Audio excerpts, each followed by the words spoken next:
Let's go live here in the Q&A for June. We're coming close to the end of the month here. I hope everybody's having a great month. And there's nothing more I like than doing Q&A. So let's get started here.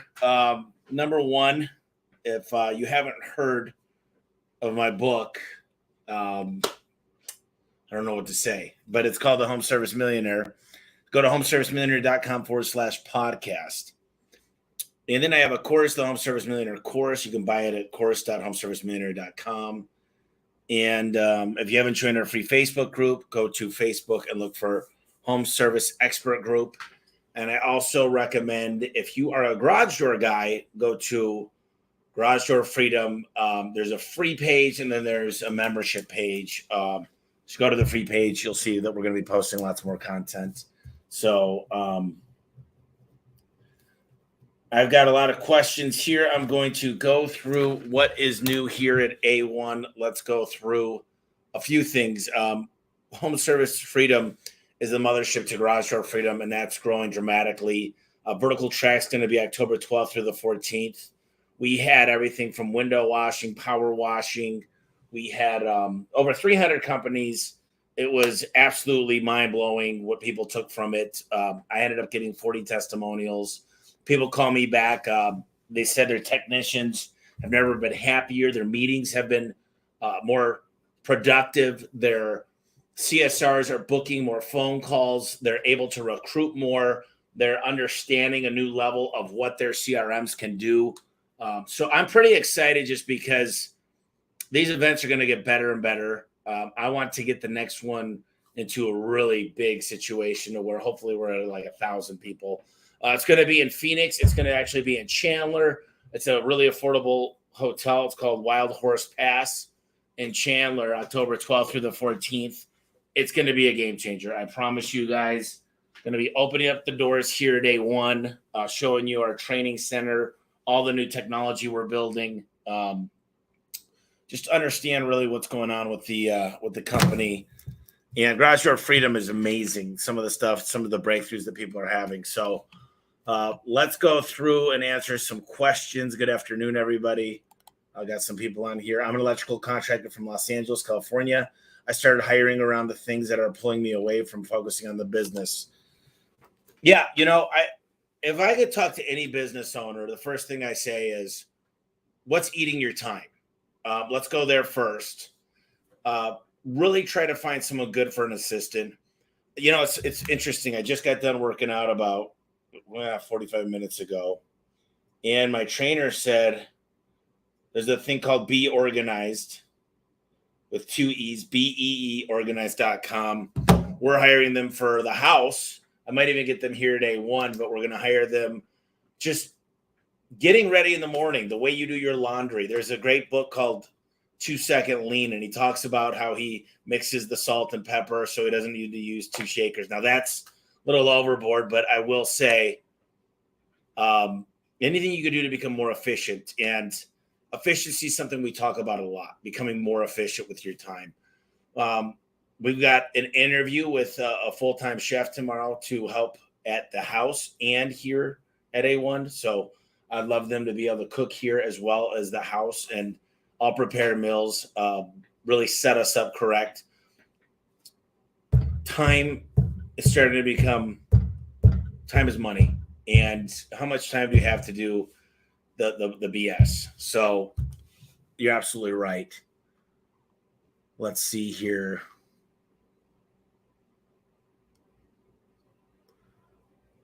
I have 1 service van, 3 installers.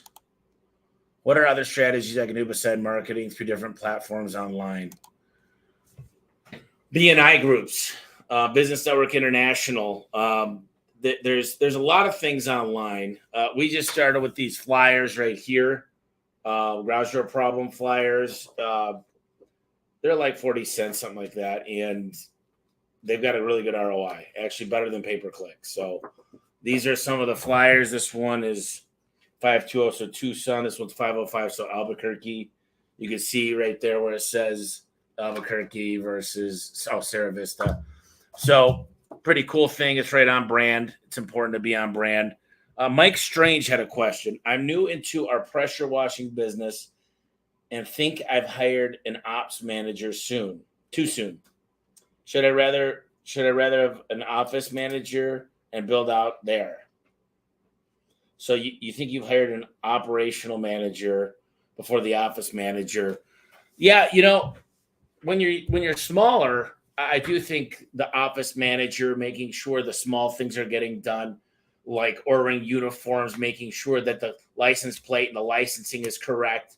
Uh, Definitely, I would say the things but I think that's more of an assistant. So I would say an assistant's going to try to get the day to day going. The operational manager is like working on the CRM, the price book, making sure. And if you're only 3 or 4 guys, it's really hard to want to do that. So I understand where you're coming from, but hopefully you have enough money to be able to do both because they're both going to be working in different directions. So it'll just help grow you faster. Jennifer Willis said, how do you transition technicians to team leaders, trainers, and leaders? Um, that's a great question. And we're actually working on leadership training. And we've got what's called a dream manager. But what we'll also do is tell them to read books like How to Win Friends and Influence People, Rich Dad, Poor Dad. We try to make sure their personal finances are in order. We try to make sure they're saving money, get them into home ownership. When people are listening, they're in the Dave Ramsey program.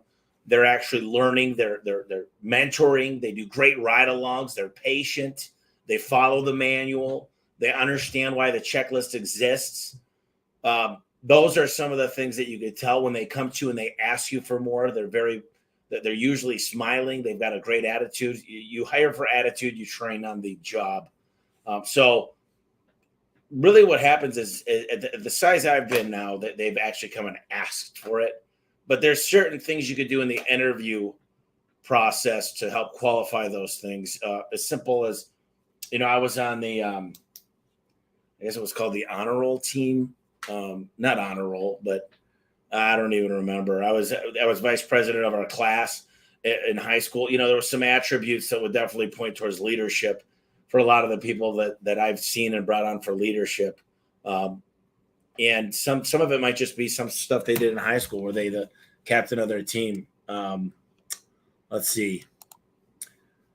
This weekend, I had to let go of an employee. She knew it was coming.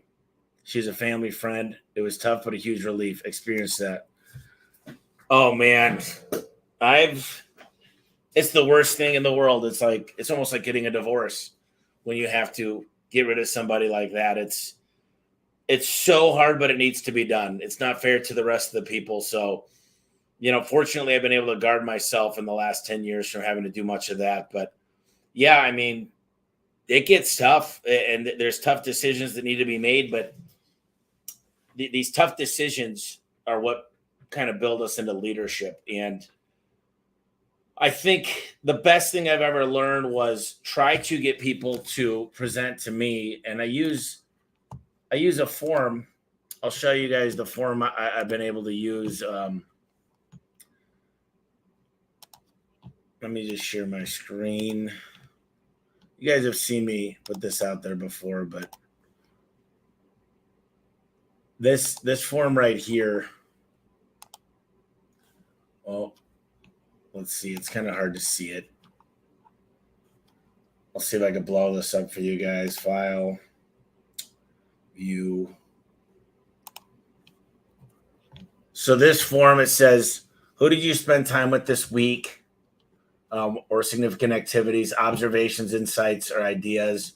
On a performance, on a scale from 1 to 10, how would you rank your performance? On a scale from 1 to 10, rank your direct reports performance this week. What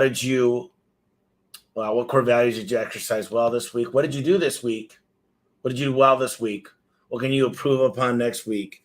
What is the most important decision you're facing? What is keeping you from making it?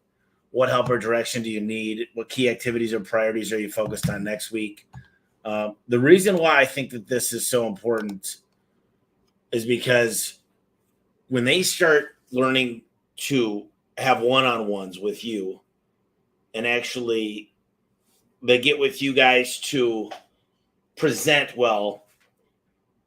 When you have to fire somebody, they should know it's coming. You're letting them know you're letting me down each week. You're not hitting your goals. You're not making your priorities. There's confrontation. And rather than letting it build up in that bottom shelf, it becomes a little bit easier. So I would say a lot more one-on-ones, a lot less team meetings is the biggest thing I would say to small companies, because it seems like small companies, they only have team meetings, never any one-on-ones. I think that's a huge, huge mistake. Do you have your installers wear their bottom-up uniforms while installing the garage doors? No. My uniforms are not. They're pretty lax. I mean, it's 115 degrees here, and there are times it's 0 degrees. We're bringing out. This is the shirt you wear, but you got special jackets and special gloves and hats, and everything's A1. It's all the same logos. The shoes and the. I know what you're talking about. That's more for plumbing. We don't make their guys wear that. Do you think your website should have an individual page for each service you offer? How strategic are you on adding keyword phrases to those pages? Yeah, I mean, our website's thousands of pages.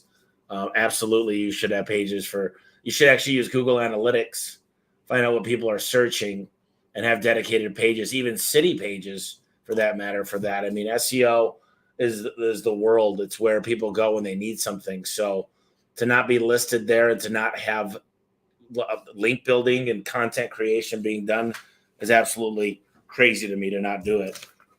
Mike Haddad said, you mentioned in one of your videos that you were expanding your business in other towns. Are those employees, subcontractors given one of your truck vans? So yes, right now we're in 28, 29 markets, 18 states, and they all get my trucks. They're not 1099s. They're all W-2s. We crossed the 500 mark. We're looking to partner with other garage door companies. There's a pretty big list of companies that want to partner. We're going to do the things that they kind of hate, like hiring. We can still get trucks. We just got 300 for next year. We've got 300 vans coming this year, the Pro Masters. We've got several hundred other trucks coming for the installers. We've got the new training center. We've got the best tax planners. We've got the best R&D. We understand tax rules. So what's so nice when someone's able to partner with us, it's a win-win, because now they're millionaires most of the time. Now they get to focus on what they got into business for. And I feel like overall it's got to be a win-win. Like, what's in it for me if I'm them? So I always think from that angle, what's in it for me if I get into business with A1 and the purpose of getting into business with A1 is never to become A1. You got your own culture. We're trying to fill the gaps. That's really, so next month I'm trying to get a couple of these deals cashed, like cash in the bank. The month after that, we're trying to get a couple money in the bank. So I think when the industry hears that we're actually able to pay cash and get money for these guys, I think we're going to get a lot more. And then as A1 and our partnerships continue to grow, it's possibly opportunities in other industries. But the main thing is that we're a great partner. We help them out at the spots where they need help. I mean, most companies, they find it hard to have manuals and not great meetings and continue to get these things done. So that's where we come in. Got a lot more questions here. Let's see here. So the questions, they're coming from everywhere. The email, lots of other places. So Cody asked me a question. The books that I have right now are Jeffrey Gitomer. He wrote a book called The Sales Manifesto, The Little Green Book of Getting Your Way, Cha-Ching, the Book of Yes. So I'm going to be spending the next couple of months working all of his books. And there's another guy called OG Mandino, and he wrote a lot of great books too. They're little books that I could knock out pretty quick. So The Greatest Salesman in the World, Part 2, A Better Way to Live, The Choice, A Surprising New Message of Hopes of His Millions of Readers, Bringing Out the Best in People, The Return of the Rag Picker. So those are going to be where I'm spending most of my time right now reading are those books. I just started 1v1. It has been awesome. Nice. Oh, sure. Yeah, just drop your email in here or maybe tag Bree and she'll get you that form. Any books on how to charge your customers? Yes. Ellen Rohr wrote one. It's that I talk about it a lot. How much should I charge? I take these books out quite a bit. It's a really good book. How much should I charge? Ellen Rohr. Price Basics for Making Money Doing What You Love. She also wrote Where Did the Money Go? Accounting Basics for Business Owners Who Want to Be Profitable. And the Bare Bones Business Plan. A simple, powerful 6-week plan for creating the business of your dreams. All three of these, they're like not expensive. And then The Power of Positive Pricing. I think Ken Goodrich mentioned this book. It's How Much Is Your Pricing Costing You? And, you know, I've been really trying to grow my TikTok lately. And there's these, of course, there's probably a lot of kids that don't know anything, but the power of positive pricing means new computers. It means a better life for your employees. It means you could buy new trucks. You could service people on the weekends. You could work on Christmas if someone needs help. You could have the management. I look at most businesses and I say, is it really a business if the owner's doing all the work? In the E-Myth, we talk a lot, you know, the book talks a lot about this, but the lady, she's baking pies every day. She gets there early in the morning till late at night. That's not scalable. And so you out in the truck, you got to understand that Nexstar will not allow you into their company at all if you're still in the truck. Julian said that's his number one pet peeve is that there's no time to implement. I'm sorry, it's so tough. There's some people that'll work 80 hours a week that could actually do both. And it is a lot of work. But it's so much easier to coach and help people when they're in the garage or power washing or plumbing or whatever it might be. So I'm a big fan of really working with people on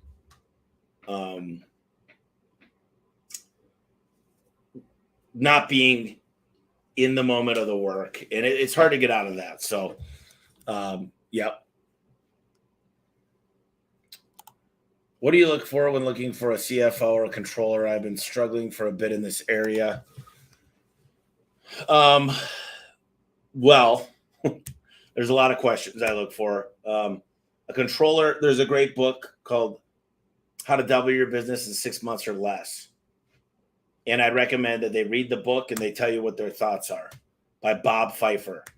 What I'd recommend as well is that you really understand how they run. What kind of software do they use? How do they control your spend on Amazon? If someone needs staplers and more copiers or a copy machine goes out, what do they do? What do they expect to spend from IT? How do they budget?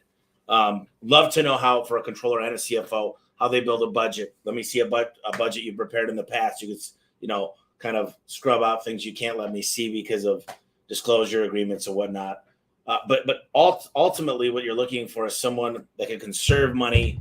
A great book by Michael Michalowicz is Profit First. Understanding that, a lot of people say I need trucks at the end of the year. Your CPA calls you up and says, hey, dude, buy some trucks. And then you realize you don't have enough cash flow the next year because you spent all the money on trucks. Understand their tax planning abilities. There's a lot there. I found it, and I had a good guy on my podcast recently. His name's Ryan. Trying to think of his last name, but fractional CFOs might not be a bad idea either, because I've always found that getting someone that's very, very good at what they do, but maybe not full time, is better. Let's see here. I'd love to tour your operation. I'm a chimney industry. Any way to make this happen? Yeah, you can come down.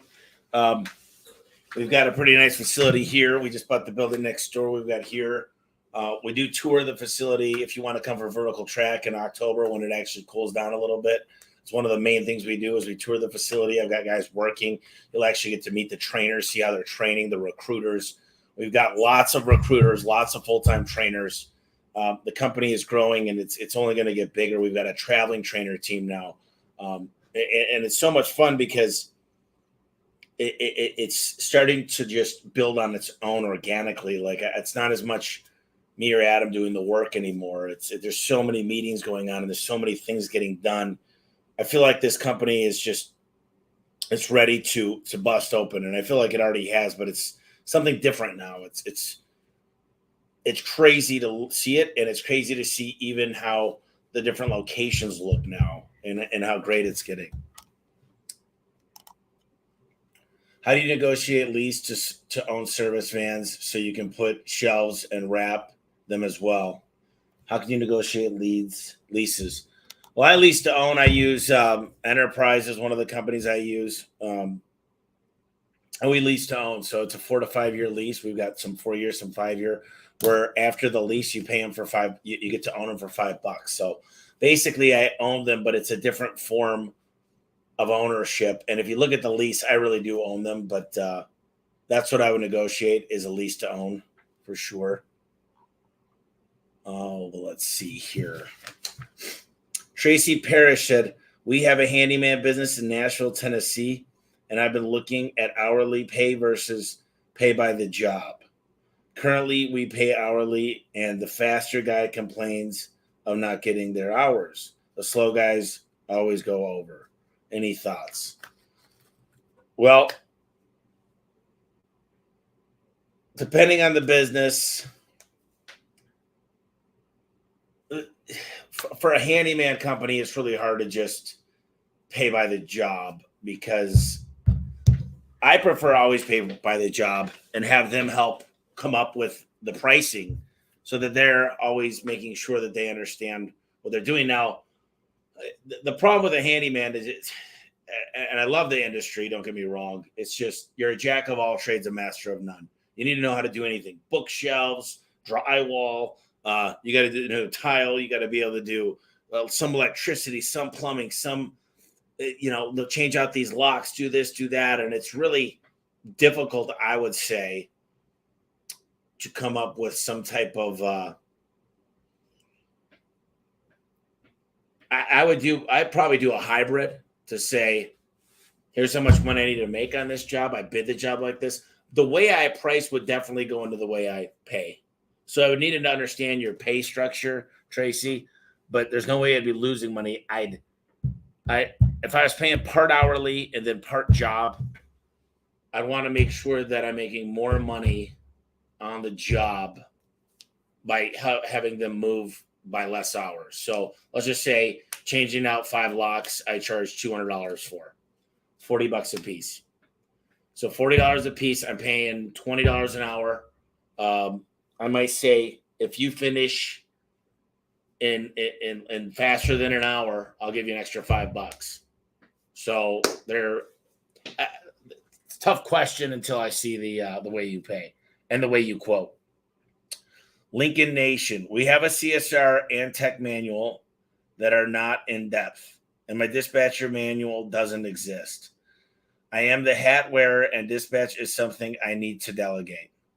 It's the one thing that keeps me away from some of the more important tasks. I'm just stuck on where to start. As my mindset changes and how to do things better, the staff band-aids I hired are trying harder to meet my standards, but it's not moving fast enough for me.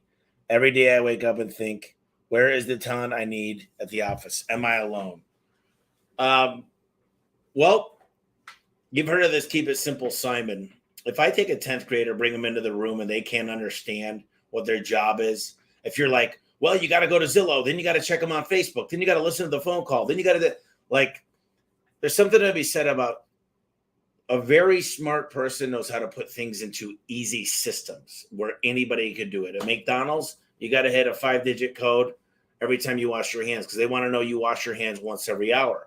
So now they've got a system to track that. So what I would say, if your system is convoluted and it's difficult, that you've actually failed at creating the right system. And I think way too often, many business owners, they overcomplicate things. They make them difficult. They make them tough. And what happens from those is they're not followed correctly. So I would just go back to the drawing board and say, how do I keep it so simple that if I brought someone new and they'd get it a little bit faster? Because dispatching is one of those things where it takes some time to dial in, and I understand what you're doing, but I'm telling you, there's 8 ways to the top of the mountain. And until you see a significant loss in revenue and profit, I wouldn't think that there's not anyone else could do it. I like to see the mindset when people are coming in of how they're doing it. But there's a lot of ways to win with that. Scott Barker said, where would be the best place to find an aptitude test for pre-employment? I want to be more efficient and cut back on the waste of time people that will never meet expectations. I use, Jonathan Wissman, I use the predictive predict test. I like that one a lot. There were times where I used to use some free tests. They didn't work as much. I think the biggest thing is getting people outside of the interview, taking them out to eat, spending some time with them, maybe doing a ride along, maybe having the person just hang out for a day and ask questions and see how they do. I think the biggest problem is people they're on a stage, okay, when they come in for the interview. They're prepared, but I like to ask them questions that get them talking. There's no right or wrong answer. So, you ask questions like, tell me what you did last summer that really stood out. When's the last time you actually accomplished something? And what you're looking for there is hopefully it was in a team environment, because hopefully they're working in a team environment. But whatever you can do to get them talking about an experience, get them off to where they're being genuine. And your goal, I have like a beer test. Would I go have a beer with this person? And do I enjoy their company? Because if I don't enjoy their company, there are times in my company, in my life, that we've been forced to hire people that I really didn't get along with or like, because I thought, man, there's just not good people out there, till I realized finding great people is actually called recruiting, not putting an ad up and having them come to you. Recruiting is way different. Recruiting is going out there and getting them. Recruiting is going and actually looking for people on the weekends. It's actually calling customers up and ask them if they know of anybody. It's actually a whole process. It's not simply going, I put an ad out there on Craigslist, I'm on Indeed, I'm on Monster, I just did something on Career Builder, I got a LinkedIn ad up, I did some Craigslist stuff. Like, I don't care all the stuff you're doing. That's all for the unemployment line. You wonder why you're getting bad people when you go to the unemployment line. It's amazing to me. Why not find somebody? Why not get every one of your employees to go online real quick and say how much they love working with you? Why not tell them, listen, if you get somebody through your portal, I'll give you $1,000. I give $1,500. Why not continue to think about ways to drive in amazing people that already have jobs that'll make the switch, rather than thinking, man, I know people are like, no one wants to work like they used to. Trust me, the people that want to work are still at work. The people that want to work are still at work. You got to get them to make a switch. I think that's a big deal that people don't understand. Let's see here. Mike Strange, I employed him as our ops manager, but I realized it was too soon. We were too small for an ops manager, and there's not enough to manage. And he is costing a fortune. Yeah, I agree. That's a tough call. And he's got to feel that way too. Like, when I come into work, I'm never like, there's no one here that says I don't have enough to do. You guys probably feeling like that, and maybe there's a solution you could come to together. Maybe he's willing to adjust his pay in the time being. And if not, so listen, I'm stuck between a hard spot and a rock right now. What would you do if you were me? I need to grow this business, and that's going to take an investment of money. I can't do that when you're siphoning the money. And, it's a decision that I made, but now I wanted to talk to you and see if we could come up with some type of remedy. Maybe you work with me for the next 6 months at a more reasonable rate, or some type of consulting fee. If you could live off of it, and then, we go back to this as the company grows by 4 or 5 more hires, or 10, or whatever your number is. But There's got to be somewhere to meet in the middle. Let's see here. Chad said, I'm in window/door sales, which is a new industry for me. I was a top finance manager in an auto industry and decided to make the change, so I'm trying to learn as much as I can. Do you recommend any books on mastering sales, the sales side of things? Oh, yeah. I mean, The Ultimate Sales Machine by Chet Holmes, for sure. There's the best salesman in the world. There's every book I think I've read is about sales. Influence is probably the number one book in the world for sales by Robert Cialdini. There's Sales Differentiation by Lee Saltz, or Sell Different by Lee Saltz. Start with Why. There's a lot of sales books. It's so hard to pick one book for sales. But I would say, oh boy, I really like The Ultimate Sales Machine. I really like Sell Different by Lee Saltz. If I had to just pick two on the shelf real quick. Let's see here. Brendan, I was wondering if Angie's List is worth it. High rate of calls in my area for garage door repair, according to Angie's List rep. I think Angie's List, it's funny. I talked to a CMO, Chief Marketing Officer, and he works for a big private equity company. And he told me, he said, Home Advisor, and this is not for garage doors. This is a different industry. But he said, for HVAC and plumbing, Home Advisor works amazing in one area and zero in another area. Angie's List works great in one area, but Thumbtack works better in another area. I've actually made money off of Groupon and Living Social in some areas. I don't think there's a one-size-fits-all. I'm part of the BBB still. People say the BBB. People tell me Valpak doesn't work. People say don't wrap your trucks. It doesn't work. People say TV, radio, billboards are a waste of money. I love when somebody who's really small tries to lecture me. I've made all the mistakes, and I can tell you there's an ROI on all these things. They wouldn't exist if there wasn't. If something doesn't work at all, and that's not what you're saying here on the Angie's List stuff. I would say, Brandon, I would try the Angie's List, but I'd make sure I have what's called attribution.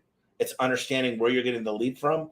And I know Google's always going to get some credit, but on something like Angie's List, you could really get attribution really quite easily.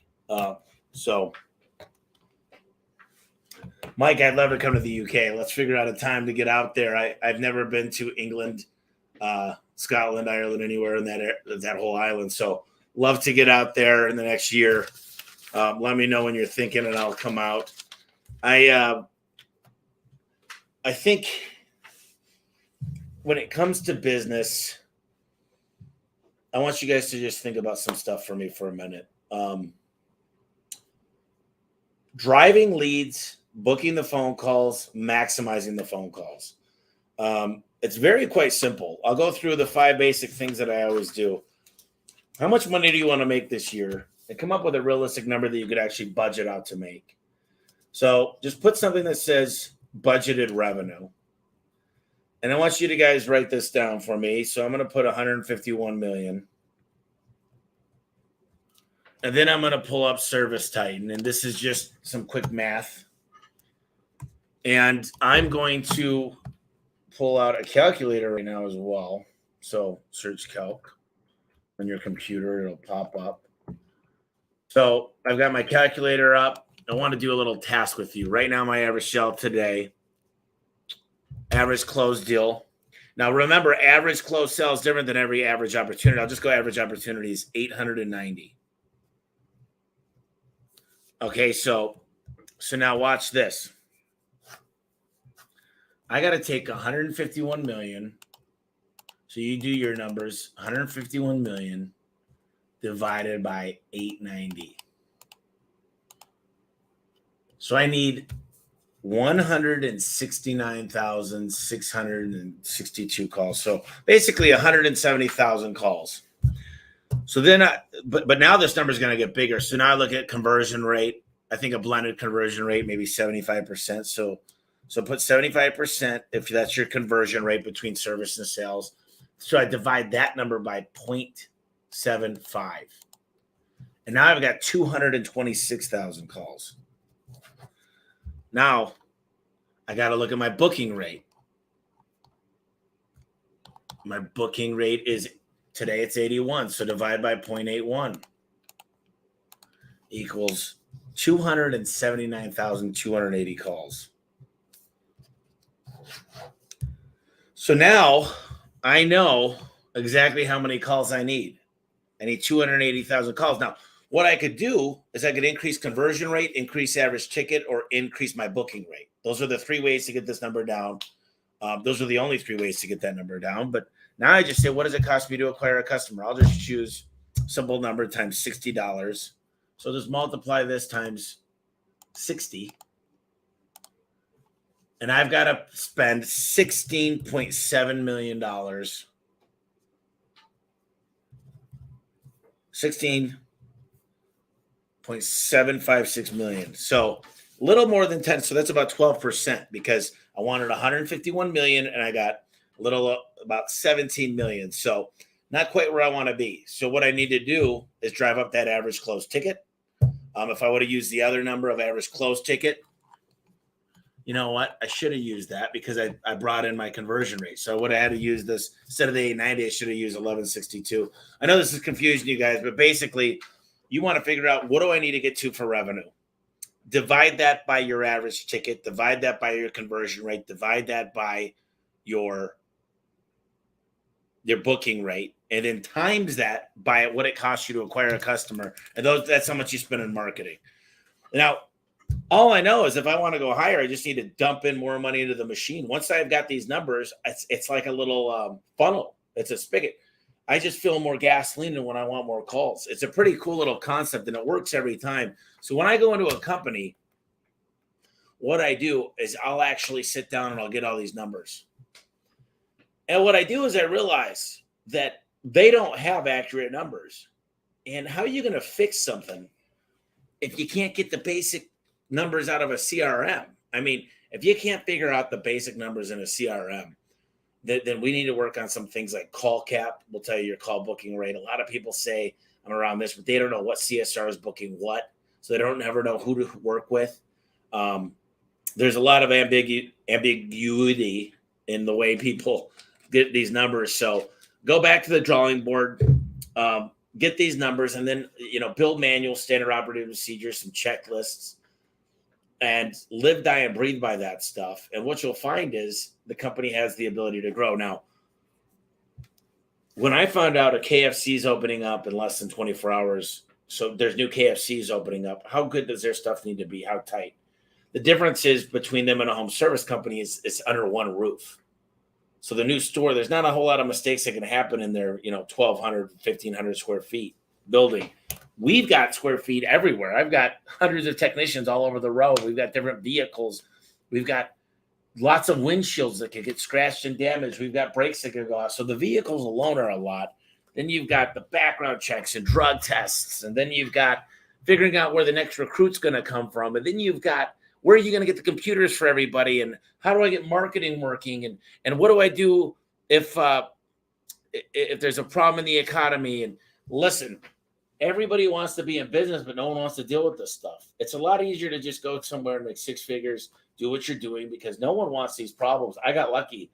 I started in my early 20s, made all the mistakes. By the time I was 30, was able to really run with this thing. And I'm going on damn near 40 now. So what I would say is I just think business is not as easy as people think. And home service happens to be a very difficult business. It's a lot easier for people that have been in it a long time and made all the mistakes, but it's not easy. Anybody that says it is, there's a lot of guys I see online. Some of them I know, and they brag about how much money they make, that they got great big Facebook groups. And I'm looking at them going, it's just, A1 will do roughly not where I'd like it to do, probably about 25 million. And then with some partnerships, a little over 30 million this year. Bottom line, that's EBITDA. So there's some add backs in there, and that's before amortization and depreciation. So it's a good number for me. It's a lot of money actually for anybody. I think. I don't think even Warren Buffett says $30 million is a small, $30 million is a small number. So, I got into business to make a profit, to do what I want, when I want, with who I want. And I'm hoping you guys want the same thing. Let's see here. My numbers give you anxiety. Mike Strange said on my Google PPC, how do we know if we spend more money, we will get more leads? My guy says that's not how it works. Well, it's not necessarily you dump in more money, more leads. On Google pay-per-click, there's what's called a quality score. So there's when someone clicks on you, if I were to search for Pepsi and I clicked on the top ad and Coca-Cola paid more, they paid way more for it to be in the number one spot.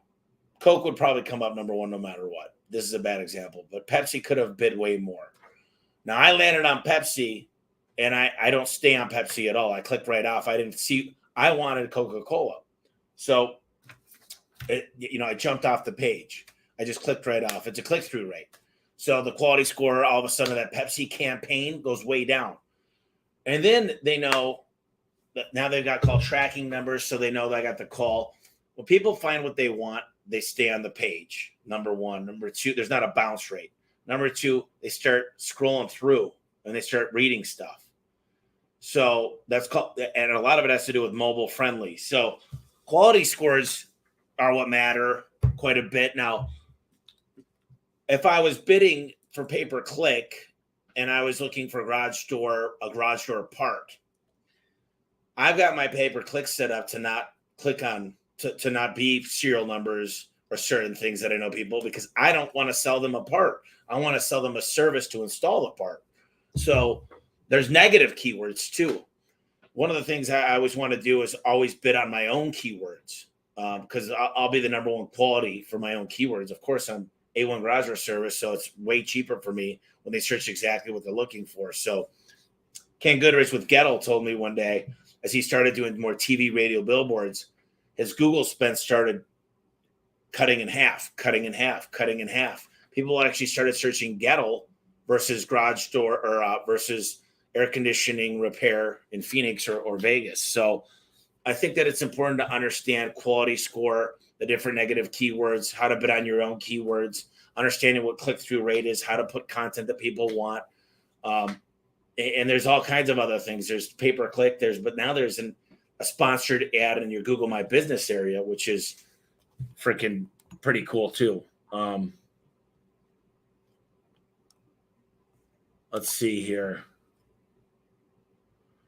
Dominique Williams said, with a shift in the market at this time and buyers tightening up, what should we do as business owners as we head into what could be a difficult time? Cleaning service here, by the way.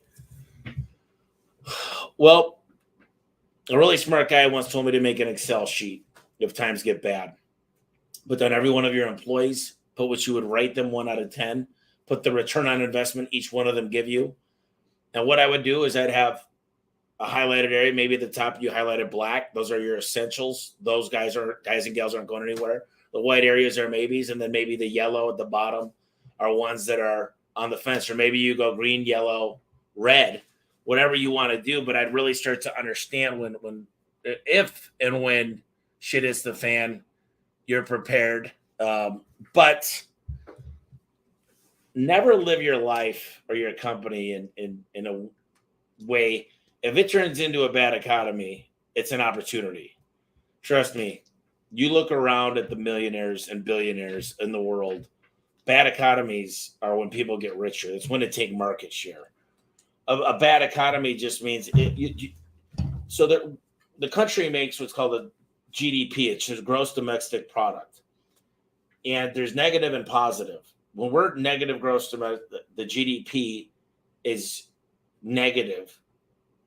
2 quarters in a row, we're in a recession. So a recession is not good, but it's not a depression. So people are tending to feel a little bit weirder. It's weird because if you own a home, you've got a lot of equity. So for home service, I'm not as concerned, but because there's equity loans now you could do. There's a lot of kinds of really creative financing. As far as for cleaning houses, that's a lifestyle. I don't think you're going to see a complete fall in the people that are getting their homes cleaned, personally.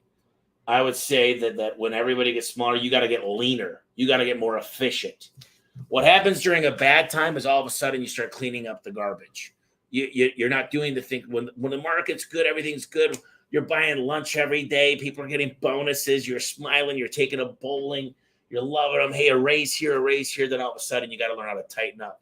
Read this book. I just talked about it earlier. I saw it on my shelf. Oh, I just saw it. This is a good book that I would read going into a hard time. It's Double Your Profits, like I said earlier, 6 months or less. And I think it's a game changer for you if you really are headed into a time that you feel is not going to be great. Personally, I'm not too concerned. There's a lot of speculation, a lot of negative press out there, but if I believed everything I read, I'd be in a weird.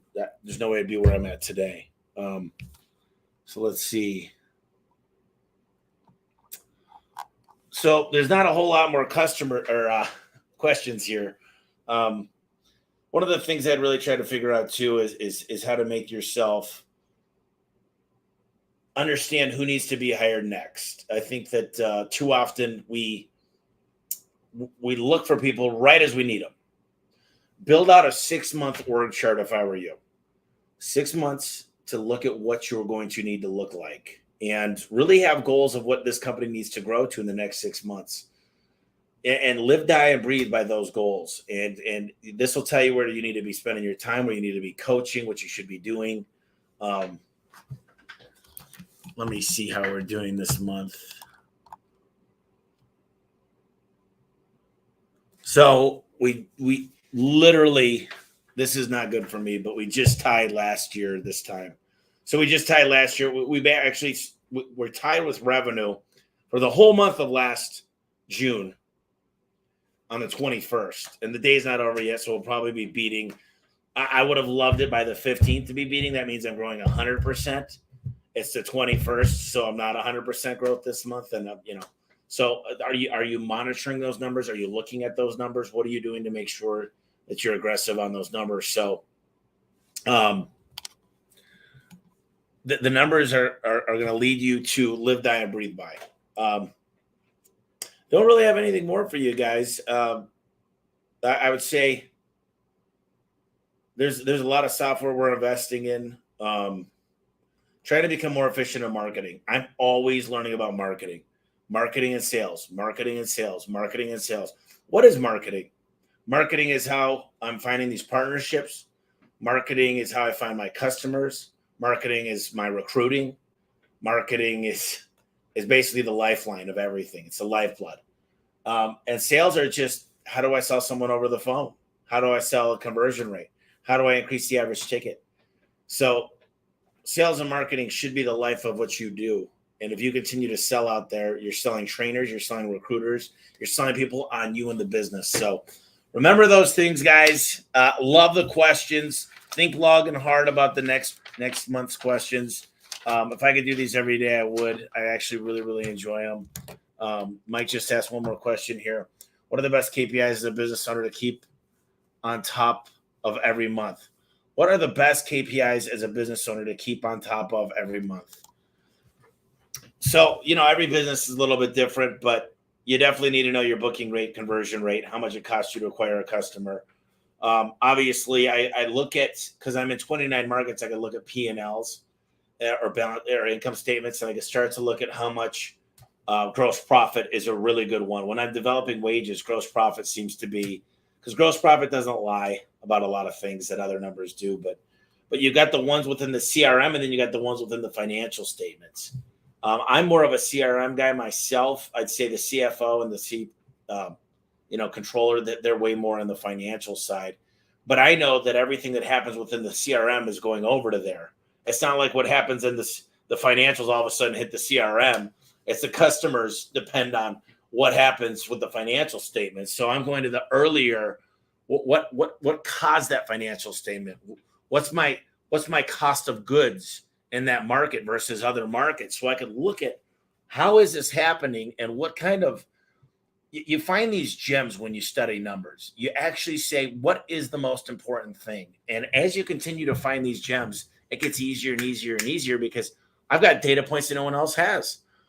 I'd love it if you guys looked up what regression testing is. I've talked about it quite a bit on the podcast, but you're able to test different things on, for example, a homeowner. Is it how much they've got paid off on the house?